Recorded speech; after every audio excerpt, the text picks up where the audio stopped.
So, good day everyone. I'm Andrea Ambrosio and for today I will be discussing about Republic Act number 4136, an act to compile the laws relative to land transportation and traffic rules to create a land transportation commission and for other purposes.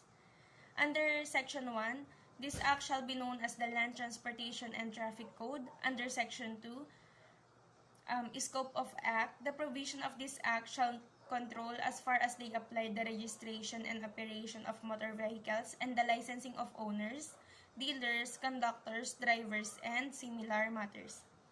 And sa section 3 is words and phrases defined. Letter A, motor vehicle. Ginagamit yung motor vehicle sa transportation ng tao or cargo. B, passengers automobiles. Meaning, ito yung mga registered and yung mga may license na motor vehicles gaya ng mga four wheels. C, articulated vehicle. Mga vehicles na combination of a motor vehicles and a semi-trailer. D, driver. Mga lisensyadong operator ng mga motor vehicle. E, professional driver. Mga na-hired o bayad na driver na pwedeng mag-drive or mag-operate ng mga motor vehicles. F, owner, may-ari ng sasakyan. G, dealer, taga-deliver ng mga goods or products or nagbebenta or sila yung nakikipag-trade ng products.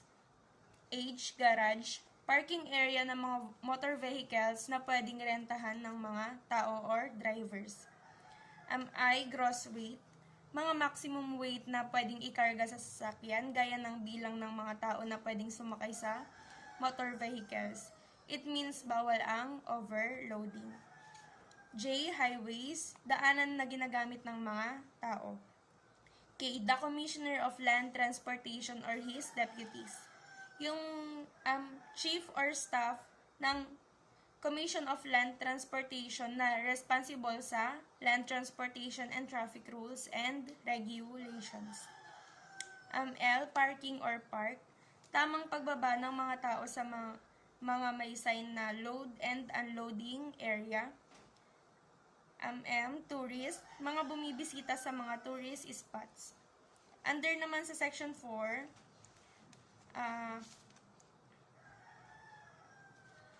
creation of the commission. Sa section na ito, may na-appoint na Land Transportation Commission at isang Deputy Commissioner na kung saan sila yung may power at tungkulin na magpatupad ng mga rules and regulations sa land transportation. Section 5, all motor vehicles and other vehicles must be registered. Dapat lahat daw ng motor vehicles at iba pang vehicles dapat ay rehistrado. A, bawal daw ayusin ang mga motor vehicles sa daanan. Letter B, pwedeng ma-invalid ang motor vehicles kapag di na-renew. Number 1 is para sa mga motor vehicles. 1, for hire motor vehicles. Dapat on or before the last working day of February. Para sa mga privately owned vehicles, from March to the last working day of May. And para sa mga other vehicles, from June to the last working day of June. Except when the plates of such motor vehicles are returned to the Commission in Quezon City or to the office of the mayor, of the motor vehicles registrar in the provincial or city agency of the Commission on or before the last working day of December of the year of issue. Letter C, dealer's report. Dapat mag-report yung mga dealers sa Commission Land Transportation about sa sale, sa pag-import, manufacture, number of stocks, sa transfer at iba pa na umaapekto sa motor vehicles. D, change of motor number prohibited. Bawal magpalit ng mga serial numbers unless ito ay may approval ng Land Transportation Commission. E, encumbrances of motor vehicle. Dapat lahat ng papeles ng motor vehicle, in order to be valid, dapat recorded siya sa Land Transportation Commission. Section 6, Application and Payments for Registration. Dapat lahat ng application and payments para sa pag-register ng mga motor vehicle shall be made personally or in some instances, pwede ding documented para may proof. Section 7, Registration Classification. Every motor vehicle shall be registered under of the following described classifications. Like private motor automobiles, private trucks, private motorcycles, scooters, or motor wheel,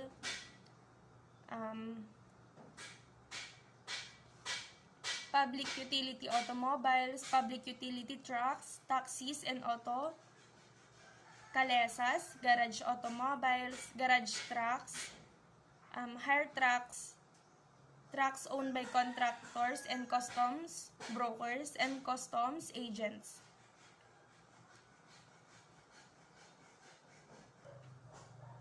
Sa Section 8 naman, schedule of registration fees.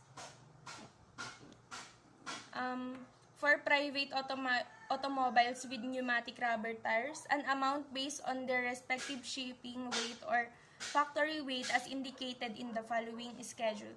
Kapag 1,000 kilos or mas mababa, is ang katumbas nun 75 pesos. Kapag 1,000 to 1,500 kilos, ang katumbas nun is 100 pesos. Pag 1,501 pesos to 2,000 kilos, ang katumbas niya is 135 pesos. Kapag 2001 kilos and above is 180 pesos. Kapag sa mga adult passenger naman, a horizontal rectangular area including seat and seat space not less than 35 centimeters wide and 60 centimeters long except in the front seat, which shall allow an area 50 centimeters wide for the operator. For each half passenger, a horizontal rectangular area, including seat and seat space not less than 17.5 centimeters wide by 60 centimeters long, provided that each continuous row of seats shall not be allowed to have more than one-half passenger. Kapag sa mga private motor trucks naman, passenger buses and trailers with pneumatic rubber tires, katumbas niya is 5 pesos for every 100 kilograms of maximum allowable gross weight or fraction. Kapag sa private motor trucks, passenger buses, and trailers with solid rubber tires or with part solid and part pneumatic rubber tires, bali 7 pesos for every 100 kilograms of maximum allowable gross weight or fraction. The fee of registration of motor vehicle for hire shall be 60% more than the fee prescribed for private motor vehicles of the same category. The fee of registration of diesel consuming vehicles shall be 50% more than that of vehicles using motor fuel other than diesel oil. The fee of registration of motor vehicles for hire shall be 60% more than the fees prescribed for private motor vehicles. Under naman sa Section 9, yung mga permissible weights and dimensions of vehicles in highways traffic. Yung mga dapat na maximum weight na kinakarga lang sa motor vehicle. Para sa mga loaded wheel, dapat ang maximum weight nila is 3,600 kilograms. Para sa loaded axle naman, 8,000 kilograms. Para sa loaded axle group, 14,500 kilograms. No motor vehicle operating as a single unit shall exceed the following dimensions. Overall with 2 and 5/10 meters, overall height 4 meters, overall length, freight vehicles with 2 axles 10 meters, passengers vehicles with 2 axles 11 meters, and vehicles with 3 or more axles 14 meters. Letter C, no motor vehicle and or trailer combination shall exceed 18 meters in overall projected length, including any load carried on such vehicle and trailer. D, no articulated vehicle shall be allowed to draw or pull a trailer, and no vehicle already drawing a trailer shall draw another. Under naman sa Section 10, yung mga special permits and fees.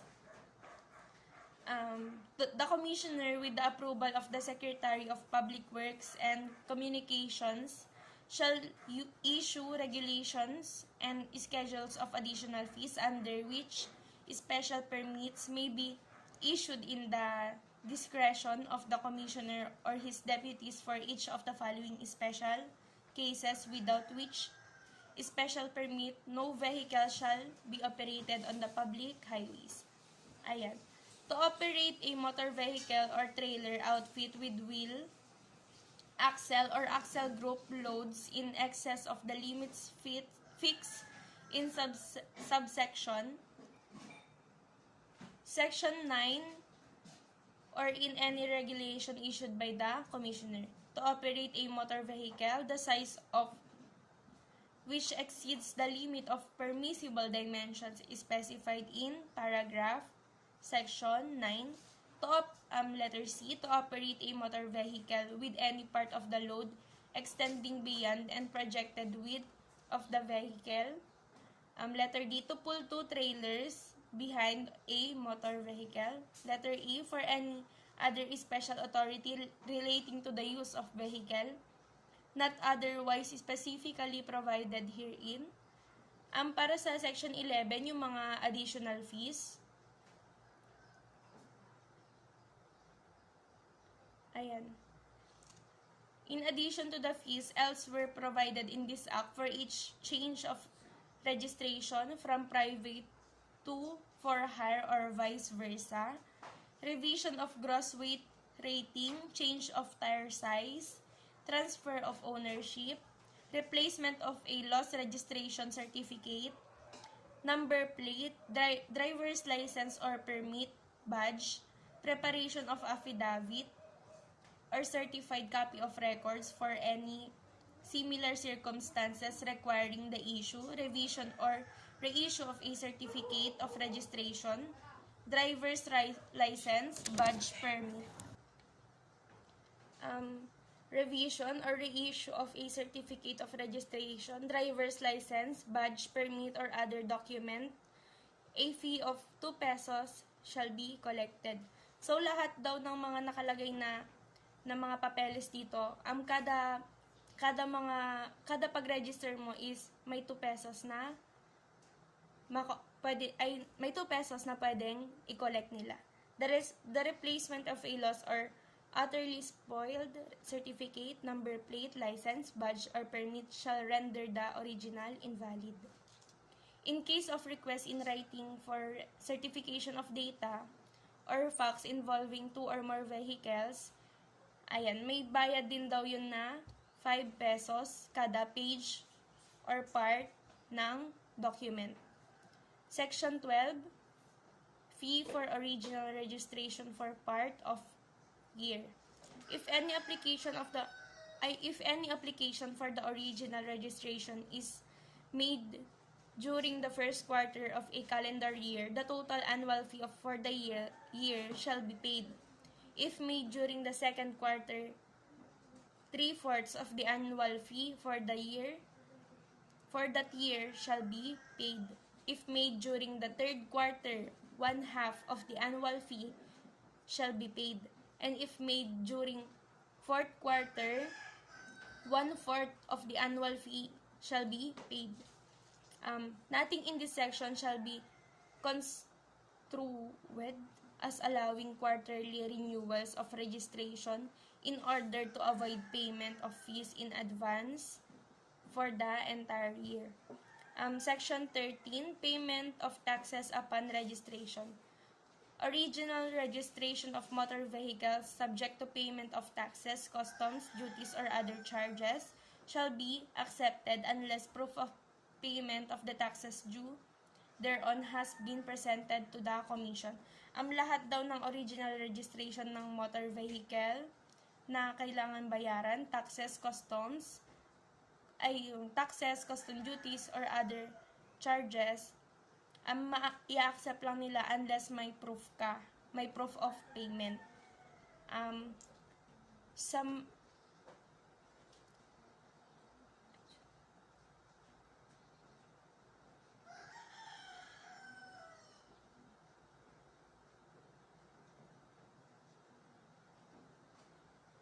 Ayan. Ay, hindi. Sa section 13 daw pala, dapat hawak mo yung proof of payment para mabayaran mo yung mga original registration. And under naman sa section 14, issuance of certificates of registration. A properly numbered certificate of registration shall be issued for each separate motor vehicle after due inspection and payment of corresponding registration fee. Section 15, use and authority of certificate registration. The said certificate shall be preserved and carried in the car by the owner as evidence of the registration. The certificate of registration issued under the provisions of this act for any motor vehicle shall, while the same is valid and effective and has not been suspended or revoked, be the authority for the operation of such motor vehicle. Sa C naman po, no motor vehicle shall be operated on the public highways in a manner which would place it under a classification requiring the payment of a larger registration fee that's stated in the certificate of registration. Section 16, suspension of registration certificate. If on inspection, as provided in paragraph 6 of section 4, any motor vehicle is found to be unsightly, kapag daw may nakita silang mga motor vehicle na hindi safe, overloaded, tapos mga improperly marked or equipped, or hindi unfit na ma-operate or capable na mag-cause ng excessive damage sa daanan,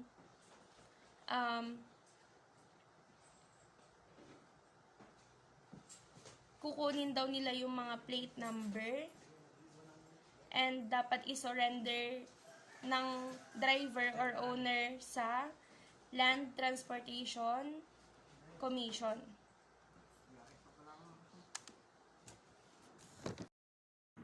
My name is Briggs Johnsner P. Young, BS Cream T-3.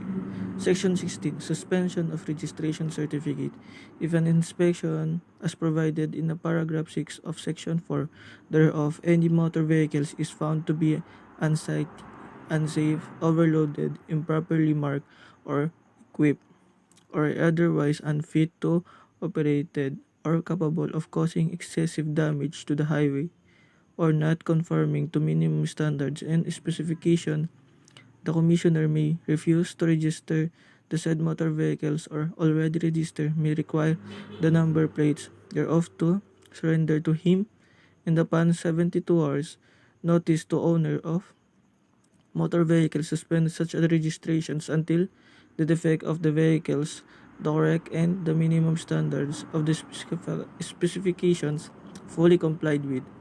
Whenever it shall appear from the records of the commissions that during any 12 months period, more than 3 warnings of violations of the Act have been given of the owner of the motor vehicles, or that said owners been convicted, competent court more than once for violations such a law, Commissioner may his direction suspended of certificate of registration for period of exceeding 90 days, and thereupon shall require the immediately surrender of the number plates.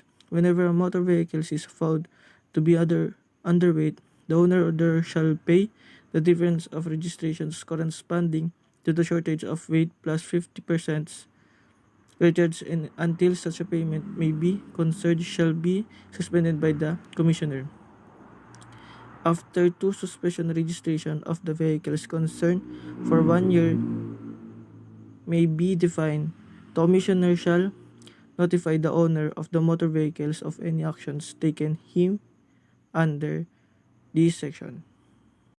A driver license is required to travel from place to place with car. However, not only should be driver well registered, but the drivers must also register the car they are operating as certain that they follows the rules of regulations imposed by the LTO. This is the rules and regulations imposed by the LTO. Licensed driver's vehicle, illegal use of license plate, passengers and freight, motor vehicles accessories. Section 17. Number plates preparation, and issuance of. The Commissioner shall cause number plates to prepared and issued to owner of motor vehicles and trailers registered under this act, charging a fee of 4 pesos of each pair including the numerals indicating the year registry, provided however that in case number plates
Section 18. Use of the number plates. At all times, every motor vehicle shall display in conspicuous place one of the front and one of in the rear thereof the said number plates.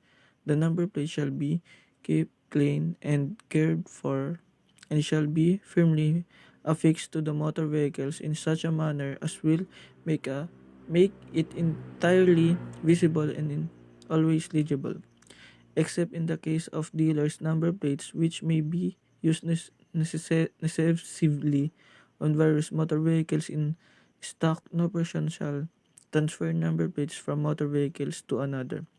No dealer number plate shall be used on any motor vehicles after said vehicles has been sold and delivered to a purchaser, and no dealer shall allow such a dealer's number plates to be used on any motor vehicles after its sale and delivery to a purchaser. That slim pieces of reflectorized metal on your front and rear bumpers are proof that your car has been duly registered and meets the required conditions set forth by the government before it is allowed to be used on public roads. Simply put, the plate is there for the visual identification purposes. Section 19. Duty Procure License. Except as otherwise specifically provided in this act, no person shall operate any motor vehicles without first procuring a license to drive a motor vehicle for a the current year, nor while such a license in delinquent, invalid, suspended, or revoked. The license shall be carried by the driver at all times when operating a motor vehicles and shall be shown and or surrendered for cause and upon demand to any person with authority under this act to confiscate the same. No person shall operate any motor vehicles without first procuring a license to drive a motor vehicles for the current year, nor while such a license is delinquent, invalid, suspended, or revoked. Section 20. License for enlisted men operating government motor vehicles. Enlisted men operating a motor vehicle is owned by the government of the Philippines shall be licensed in accordance with the provisions of the Act, but no license of delinquency fee shall be collected therefrom. All license so issued shall bear the word "for the government vehicles only," plainly marked or stamped in red ink across the face thereof. A license so marked or stamped shall authorize the holder thereof to operate a private-owned motor vehicles. Military driver's license enlisted personnel of the AFP operating motor vehicles owned by the government shall be licensed in accordance with RA 4136, but no license or delinquency fees shall be collected thereof. Section 21. Operation of motor vehicles by the tourists. Bona fide tourists and similar transient who are duly licensed to operate motor vehicles in their respective countries may be allowed to operate motor vehicles during but not after 90 days of their sojourn in the Philippines. If any accident involving such a tourist or transient occur which upon investigation by the commissioner or his deputies indicates that the said tourist of transient is incompetent to operate motor vehicles, the commissioner shall immediately inform the said tourist or transient in writing that shall no longer be permitted to operate motor vehicles. After 90 days, any tourist of transient desiring to operate motor vehicles shall pay fees and obtain and carry a license as hereinafter provided. Visitors are allowed to drive in the Philippines using foreign driver's license for up to 90 days, after which foreign license must be converted to a Philippines license. If your license is not English, it must be accompanied by the official English translation. Section 22. Driver's License Fee Examination.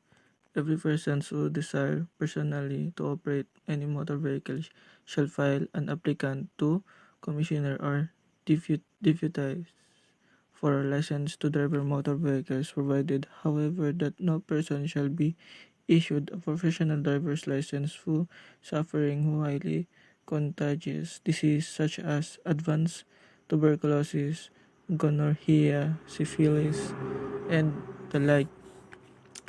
Such applicants, except in the case of enlisted men operating government's own vehicles, shall be accompanied by the fees of 5 pesos and shall contain just information respecting the applicant and his ability to operate motor vehicles as may be required by the commission.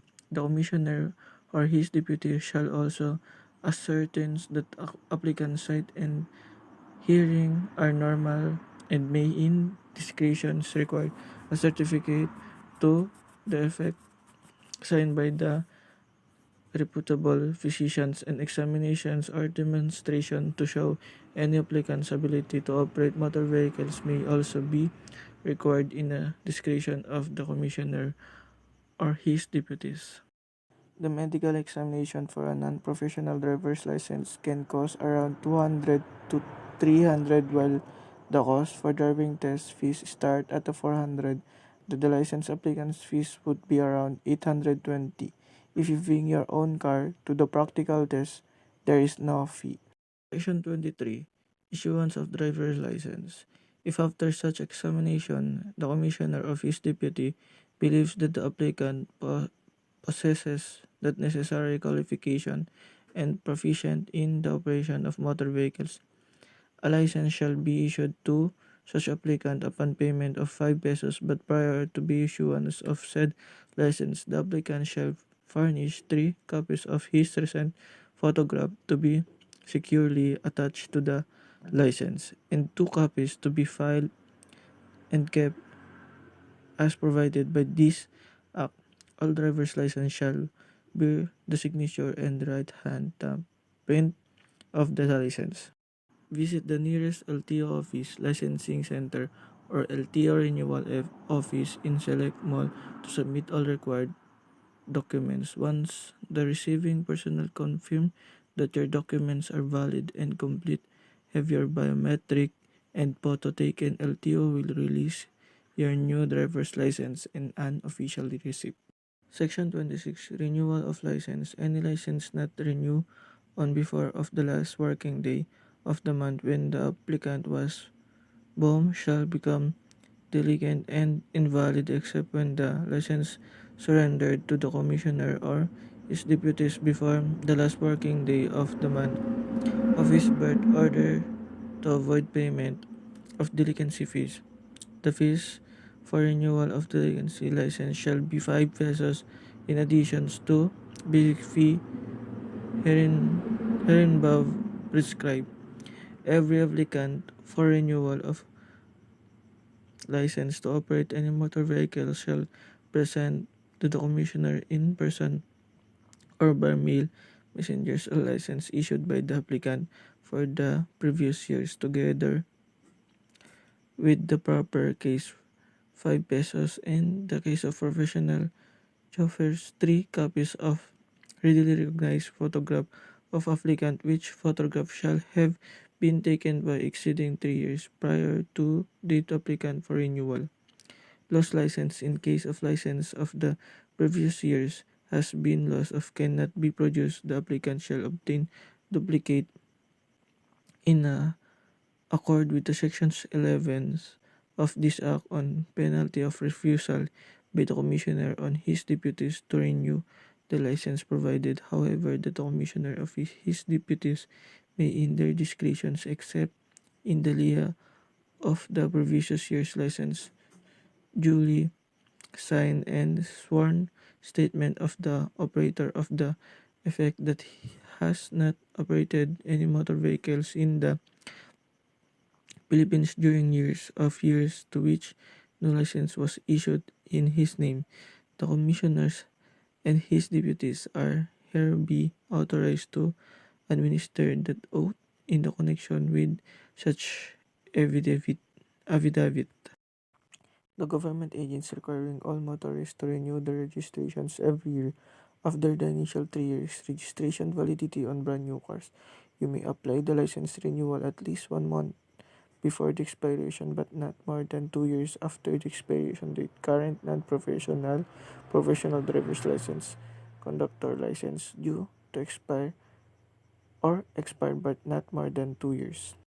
Section 27. Suspension, revocation of driver's license.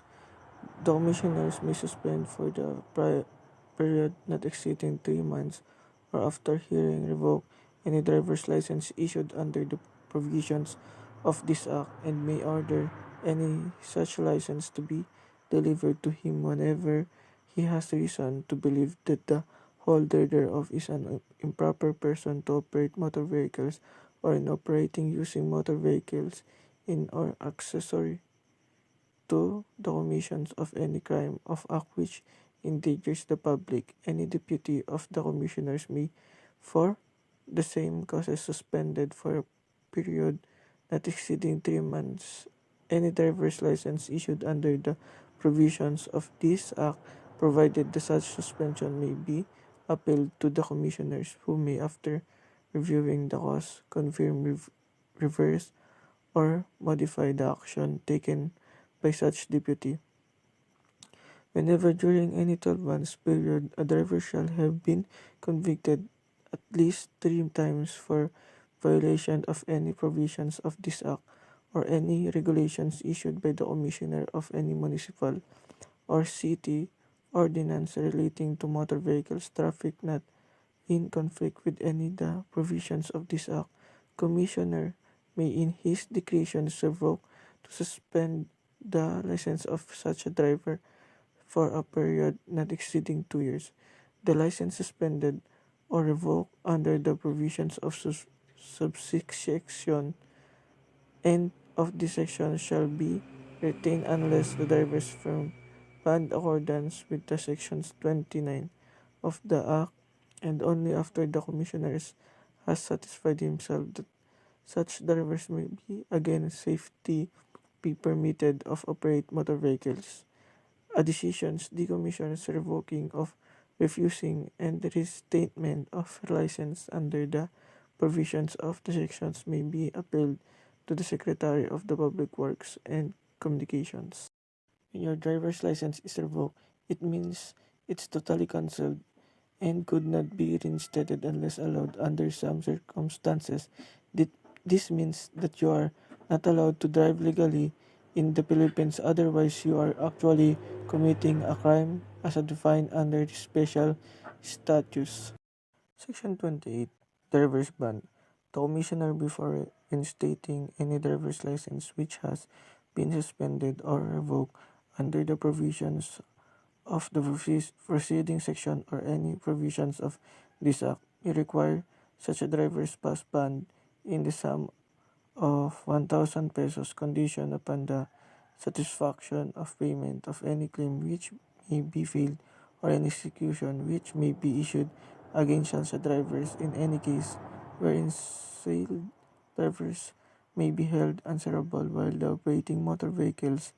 The bond required in his section shall be such form to render sureties liable to list for a period of not less than 1 year, nor more than 3 years, provided however that upon written application to Commissioner for release from such a bond, the Commissioner may, after revoking the suspending the driver's license, authorize the release of bondsmen from further responsibility thereunder, provided further that should be commissioner decide not to revoke the license of drivers who has been convicted, whom homicide, through reckless imprudence or the violence of the speed limit or reckless driving at least 3 times within a 12 months period.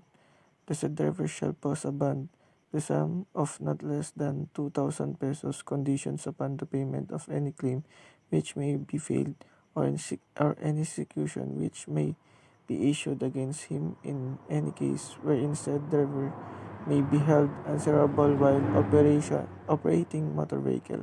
A driving school surety bond is a type of surety bonds required by the some state of order to obtain the maintenance license of operate driving school. The bond is put place protect and the students.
Section 30. Students' driver's permit. Upon proper application and the payment of 3 pesos, the commissioner of his deputy may issue student driver's permit valid for 6 months to persons not under 18 years of age who desire to learn to operate motor vehicles.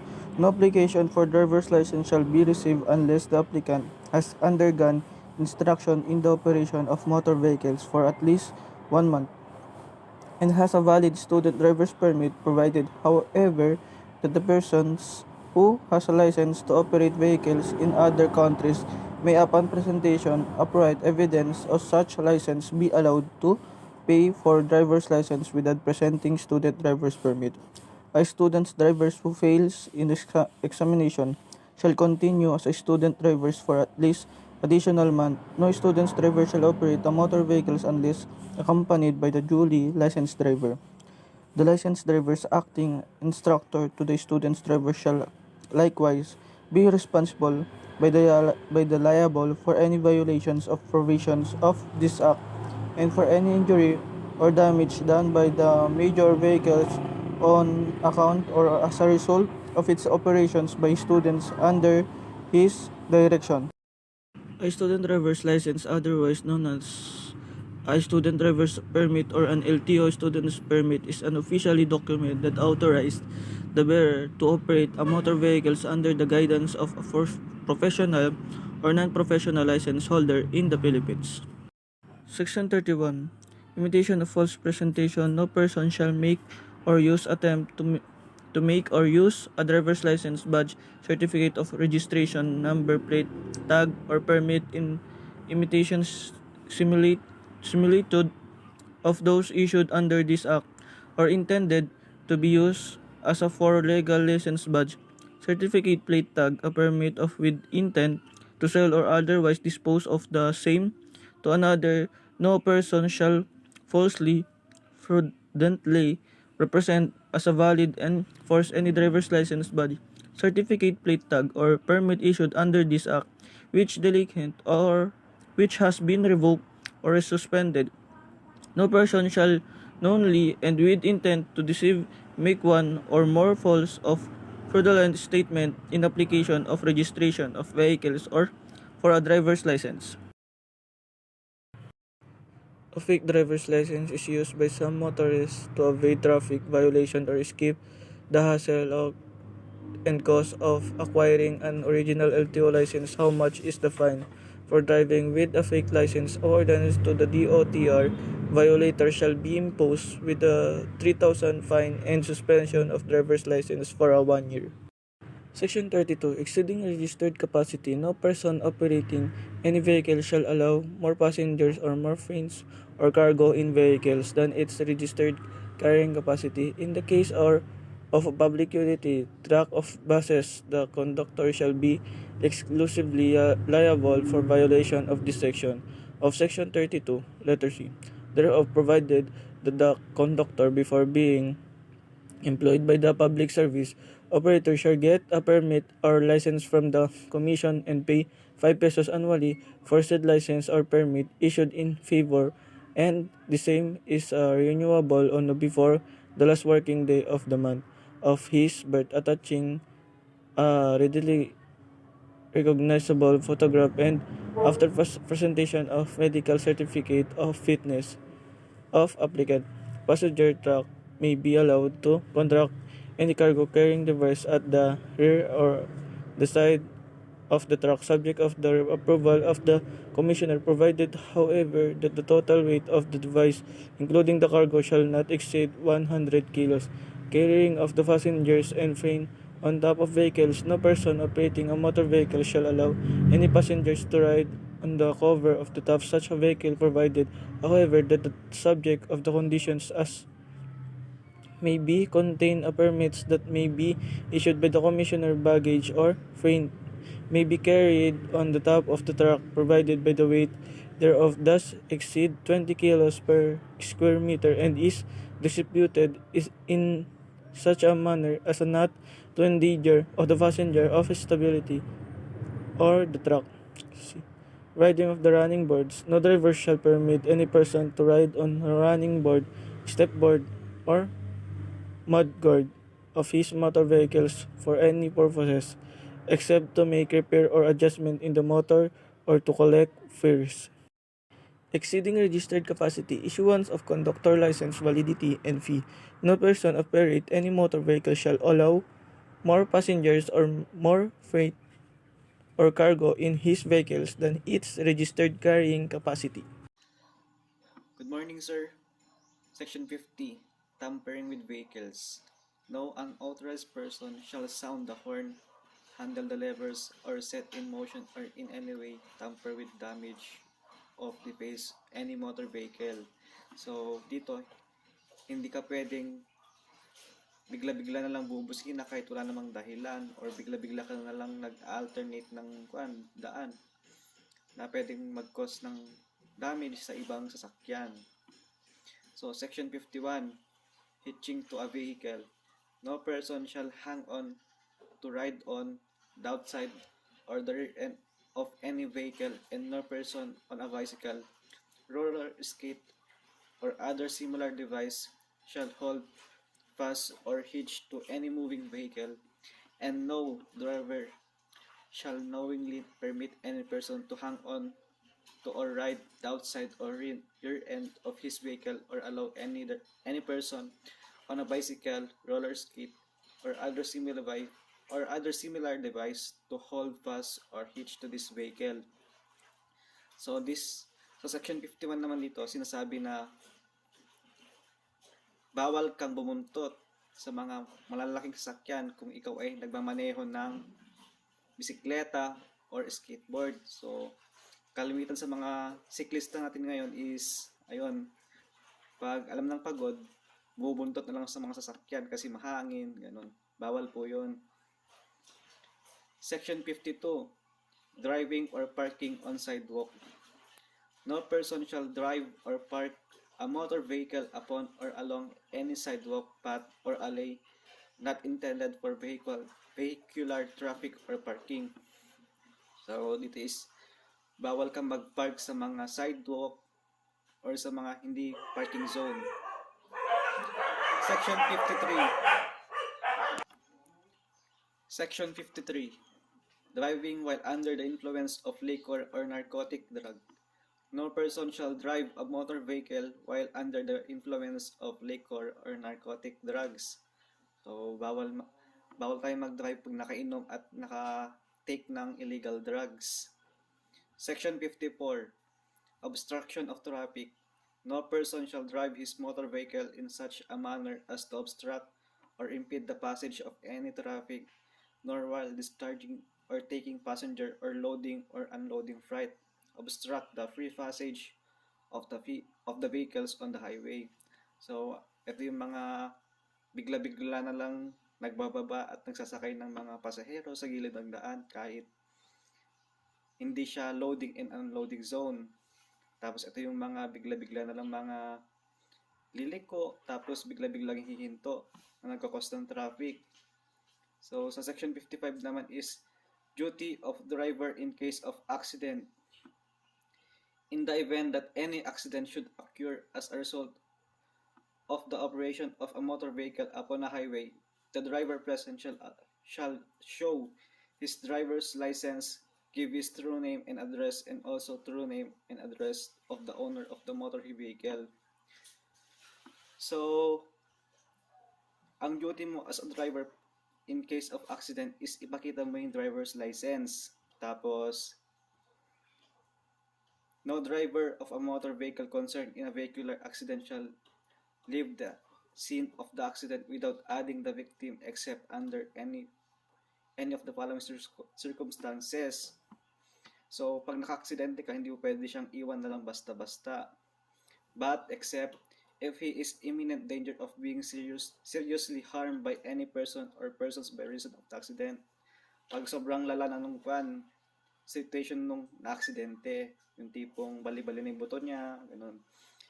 If he reports the accident to the nearest officer of the law, kung nai-report mo na sa police station or sa Rescue 922, hindi mo na kailangang galawin pa yung na-aksidente kasi antayin mo na lang na yung mga mas nakakaalam yung pumunta at gumalaw sa aksidente. If he asks to summon a physician or nurse to aid the victim, pag sinabi ng physician or nurse na Hindi mo siya pwedeng basta-basta na lang galawin. So sa Chapter 5, Penal and Other Provisions. Section 56, Penalty for Violation. The following penalties shall be imposed for violations of this Act. A. For registering later than 7 days after acquiring title to an unregistered motor vehicle or after conversion of a registered motor vehicle requiring larger registration fee than that for it was originally registered, or for renewal of a delinquent registration, the penalty shall be fine a 50% of the registration fee corresponding to the portion of the year for which vehicle is registered to use. So, sinasabi dito na kapag na-late ka mag-register ng sasakyan, yung 50%, may penalty ka na 50% of the registration fee ay yung idadagdag sa babayaran mo sa registration fee. For failure to sign driver's license or to carry same while driving, 20 pesos fine. Driving a vehicle with a delinquent or invalid driver's license, 50 pesos fine. Driving motor vehicle with delinquent, suspended, or invalid registration or without the proper license for the current year, 300 pesos. Ito yung walang ORCR. Tapos, driving motor vehicle without first securing a driver's license, 300 pesos fine. Ito yung may driver's license ka nga kaso hindi mo may dala. Tapos, pinara ka sa daan. F. Driving a motor vehicle while under the influence of liquor or narcotic drugs. So, ang fine dito is not less than 200 pesos or not more than 500 pesos, or imprisonment of not more than 3 months or both at the discretion of the court. Violations of Section 32, 34, B and B1, 35 and 46. A fine not exceeding 100 pesos, provided, however, that in the case of violation of Section 34B, the vehicle of vehicles affected may not be allowed to operate unless the requirements provided in this section are complied with. H. Violation of Sections 49, 50, and 52, a fine not exceeding 50 pesos. For making, using, or attempting to make or use driver's license, badge, certificate, or registration number, plate tag, or permit in imitation or similitude of those issued under this act or intended to be used as for a legal license, badge, certificate, plate, tag, or permit with intent to sell or otherwise dispose of the same to another, or false, fraudulently represent as valid and enforce any driver's license, badge, certificate, plate, tag, or permit issued under this act which is delinquent or which has been suspended or revoked, a fine not exceeding 300 pesos. So, ito yung mga expired na license tapos binibenta mo, piniprint mo tapos ibebenta mo ulit. Bawal yon. For using private passenger automobiles, private trucks, private motor vehicles, and motor wheel attachment for hire in violation of Section 7, subsections of A, B, C of this act, a fine of 200 pesos and suspension of driver's license for a period of 3 months for the first conviction, a fine of 300 pesos and 6 months imprisonment for the second conviction, and imprisonment of 1 year and permanent revocation of the driver's license for the third conviction. So, ito yung private na mga sasakyan tapos ginagawa nilang pampasada. Yung example, ako yung may-ari tapos may sasakyan ako tapos yung sasakyan ko pinahiram ko sa kaibigan ko tapos yung kaibigan ko ginawa niyang pampasada kahit hindi siya naka-franchise upang wala siyang franchise at wala siyang permit upang magpasada. Bawal yon. For permitting, allowing, consenting, or tolerating the use of privately owned motor vehicles for hire in violation of Section 7, subsections A, B, and C, there shall be imposed upon the owner of the vehicle of fine 500 pesos and certificate of registration shall be suspended for a period of 3 months for the first conviction, and increase of 100 pesos in the fine, and 1 month suspension of the registration of each subsequent conviction. For violation of any provisions of this Act, regulations promulgated pursuant hereto not herein before specifically punish a fine not less than 10 or more than 50 pesos shall be imposed.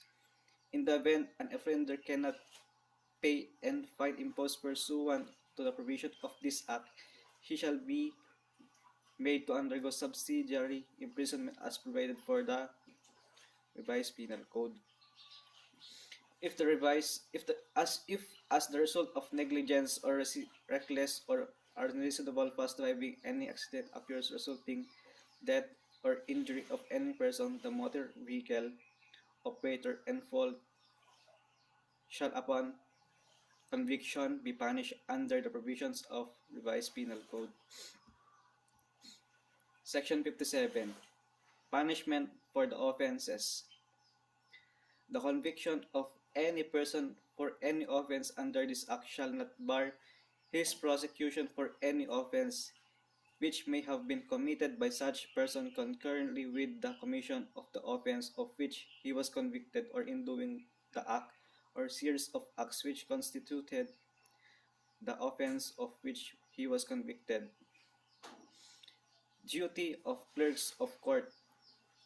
It is hereby made the duty of clerks of the court of first instance, the city court of municipal court, trying traffic violation cases, to certify to the commission the result of any case, whenever criminal or civil, involving violations of any provisions of this act or other laws and ordinances relating to motor vehicle.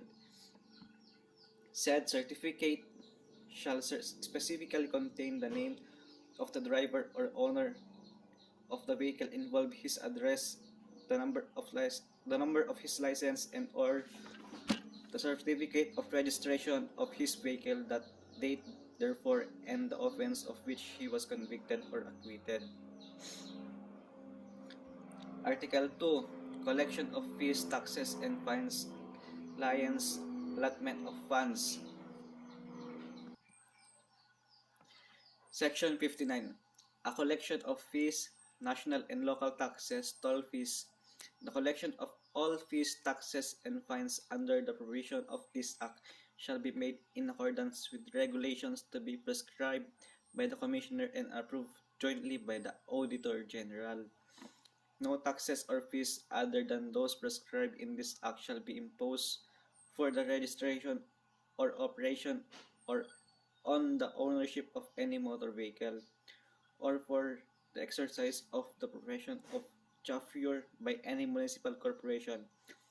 The provision of any city charter to the contrary notwithstanding, provided, however, that any corporation, that provisions of any city charter to the contrary notwithstanding, provided, however, that any provincial board, city or municipal council or board or other competent authority may enact and collect such reasonable and equitable toll fees for the use of such bridges and ferries within their respective jurisdiction as may be authorized and approved by the Secretary of Public Works and Communication, and also for the use of such public roads, and may unauthorized by the President of the Philippines upon recommendation of the Secretary of Public Works and Communications.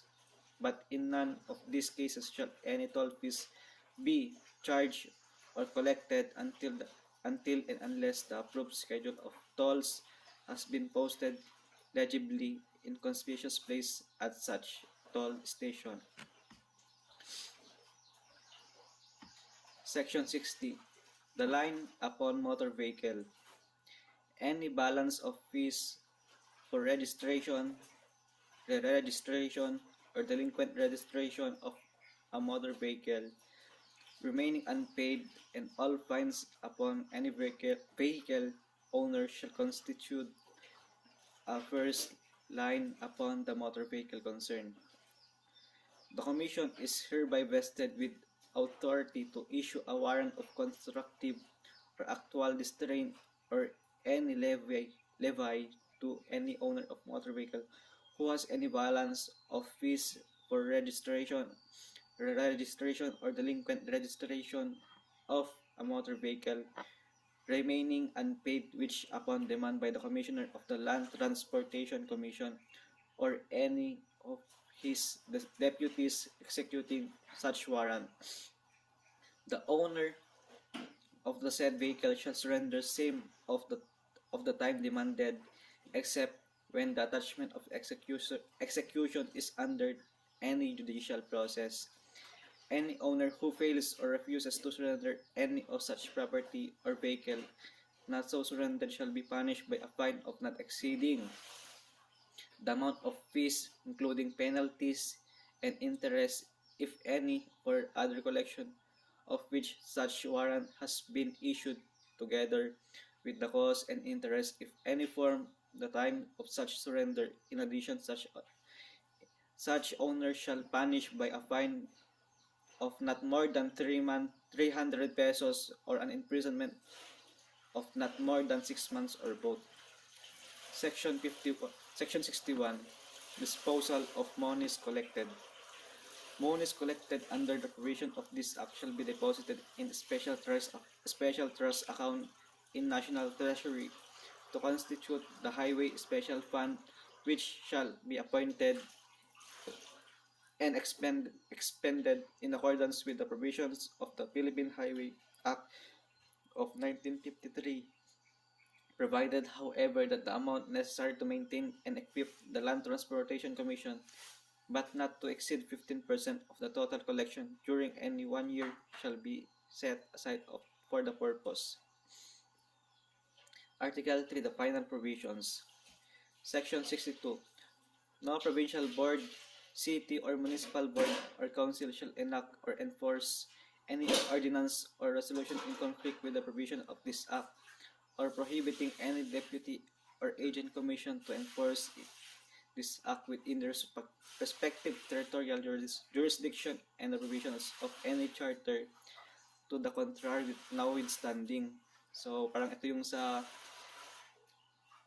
mga enforcer na nangunguha ng mga driver's license kahit hindi pwede, di ba? Meron kasing act na sa DILG na tanging LTO at mga LTO deputized agent lang ang pwedeng manguha ng driver's license. So, hindi pwedeng masunod yung provincial board or municipal board. Section 63. Repeal of laws and ordinances. An act numbered 3992 as amended, and all laws, executive orders, ordinances, resolutions, regulations, or parts thereof in conflict with the provisions of this act are repealed, provided, however, that nothing contained in this act shall be construed as limiting or superseding any provisions of the Public Service Act as amended with respective to the control by Public Service Commission of motor vehicle operating as public service, nor shall any provisions of this act construed as limiting or abridging the power conferred upon and exercised by the Public Service Commission with regards to the control and supervisions of the operation of such motor vehicles as public service. Section 64. Appropriation. To carry out effectively the provision of this act, the amount of 250 pesos is hereby appropriated out of the fees collected under this act, in addition to the appropriation provided in the General Appropriations Act for the expense of his commission for the fiscal year beginning July 1st, 1964 to June 13, 1965, provided, however, that any savings in the appropriations of motor vehicles office for the fiscal year beginning July 1st, 1963 to June 13, 30, 30th, 1964 shall likewise be available for the purpose. Section 65. Separability. If any provisions of this act or the application thereof to any person or circumstance is held invalid, the remainder of the act and the application of such provisions to other person or circumstances shall not be affected thereby.